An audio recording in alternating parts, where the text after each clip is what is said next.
Hello everyone, आप देख रहे हैं ऑल स्टडीज़ चैनल। आज हम पढ़ेंगे क्लास 11th की इंग्लिश हॉरिबल बुक।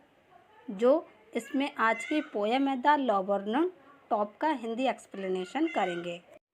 इस पोएम के पोएट हैं डेट यूज। सबसे पहले आप लबरनम का मतलब सुनिए। लबरनम में होता है पेड़। यह एक तरह का पेड़ है। देखिए बच्चों, जो लबरनम ट्री है वो और पेड़ों के अकॉर्डिंग दिखने में छोटा होता है, और जो ये पेड़ है इसकी जो ब्रांचें हैं वो लटकी हुई होती हैं। इसमें येलो कलर के फूल उगते हैं, और जो इसकी सीड होती है वो बहुत ज़्यादा हार्मफुल होती है, पॉइजनस होती है। तो देखिए बच्चों, पोएट ने इसका लबरनम टॉप नाम क्यों रखा। पोएट ने इसका नाम ऐसा क्यों रखा है, इसके टॉप पे आखिर ऐसा है क्या जो पोएट ने द लबरनम टॉप पेड़ का नाम यानी कि इस पोयम का नाम रख दिया। इस पोयम में कवि बता रहे हैं यानी कि पोएट कह रहे हैं कि हर पेड़ के लाइफ में भी अच्छे बुरे दिन दोनों आते हैं। जैसे इंसान की लाइफ में आते हैं अच्छे बुरे दिन दोनों, वैसे ही पेड़ों की लाइफ में भी अच्छे बुरे दिन दोनों आते हैं। देखिए, इसमें फर्स्ट स्टैंजा में बता रखा है जो लबरनम टॉप ट्री है वो कितना साइलेंट और स्टिल है। अब पोएट ऐसा क्यों कह रहे हैं कि वो जो लबरनम टॉप ट्री है वो इतना शांत और स्टिल क्यों है? क्योंकि इसलिए जब पोएट ऊपर की ओर देखते हैं ट्री में, तो ट्री क्या है, ट्री के ऊपर एक भी बर्ड यानी कि एक भी चिड़िया नहीं है। अगर वहाँ पे एक चिड़िया या कोई भी पक्षी बैठा होता तो उस पेड़ की ब्रांचें यानी कि शाखाएं हिल रही होती। इसीलिए पोएट कह रहे हैं कि जो लबरनम और टॉप ट्री है वो साइलेंट और स्टिल है।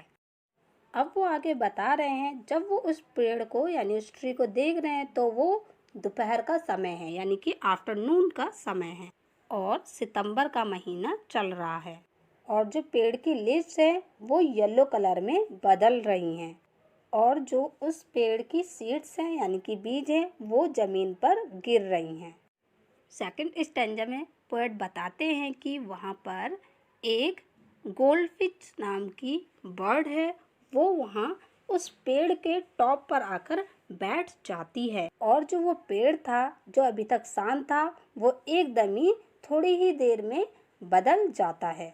जैसा होता है ना मरे हुए इंसान में जान डाल देना, तो उसी तरीके से वो पेड़ जैसे कि मानो सो गया हो, और जो गोल्ड फिश नाम की बर्ड है उसने आकर उसमें जान डाल दी हो, यानी सोया हुआ पेड़ अचानक से जाग गया।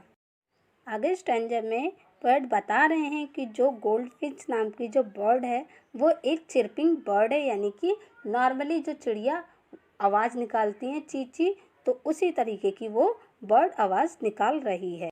आगे वो बताते हैं कि वो जो बर्ड है आकर एक साइड में ब्रांच में बैठ जाती है, जो काफ़ी सरप्राइज यानी कि आश्चर्यजनक होता है। और जो वो बर्ड है वो एक लिजार्ड के तरह बिहेव कर रही थी। लिजार्ड में होता है छिपकली।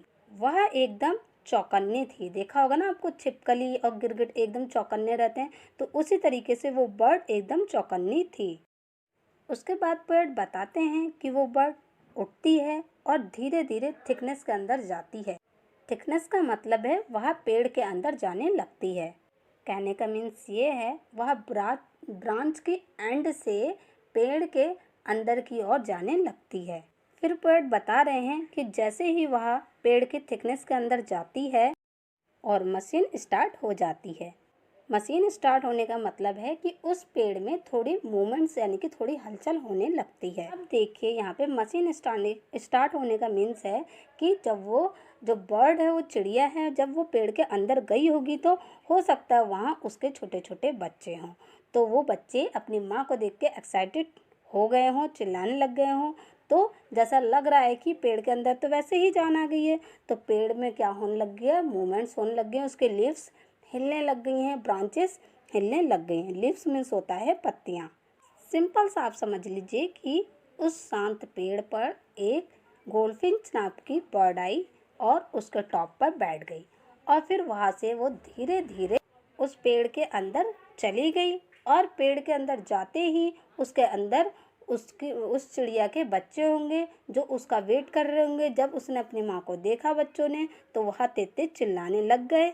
उछल कूद करने लग गए, जिससे पेड़ की क्या होने लग गई, पत्तियां और ब्रांचेस हिलने लग गए। तो यही चीज़ पोएट बता रहे हैं कि मशीन स्टार्ट हो गई। मशीन यहाँ पेड़ को ही कहा गया है। अब पोएट बता रहे हैं जो गोल्डफिंच नामक बर्ड है उसके जो बच्चे हैं वह किस तरीके से एक्साइटेड होने लगते हैं। वह एक्साइटेड होने के बाद क्या करते हैं।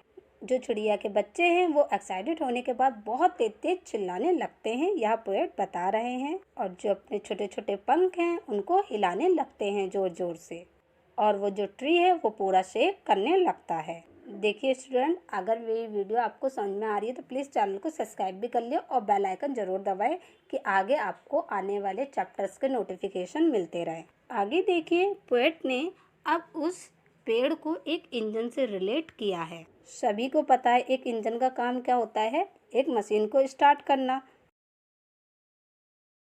तो जो वहाँ पे गोल्डफिंच है वो भी एक इंजन के ही तरह काम कर रही है।